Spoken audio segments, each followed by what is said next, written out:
Magisa muna tayo ng bawang at sibuyas pagkatapos ilagay na ang manok. Timplahan ng paminta, chili powder, asin, oyster sauce at toyo.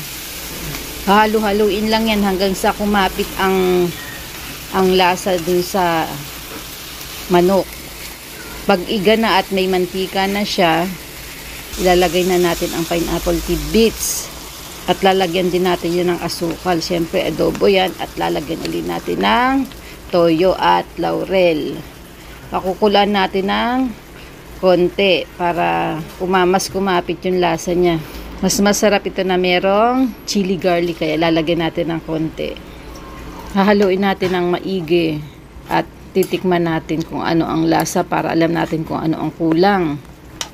Dahil maglalagay pa tayo ng talong, dadagdagan uli natin siya ng toyo. Kasi para mas maganda yung kulay niya at saka sisinip kasi ito sa sa yung sauce niya sa talong. Pakukuloan lang natin ng bahagya at medyo palalaputin. Pagkatapos ilalagay na natin ang talong. Hahalo-haloin uli. Pagkatapos tatakpan, mahinang apoy lang para hindi maigay yung sabaw niya, yung sauce niya. Pagkatapos titingnan uli natin, hahaluin uli natin ng konti para pantay ang gula, ang pagkakaluto ng gulay. At pag nahalo na uli natin, tatakpan na uli natin para maluto ng tuluyan ang talong.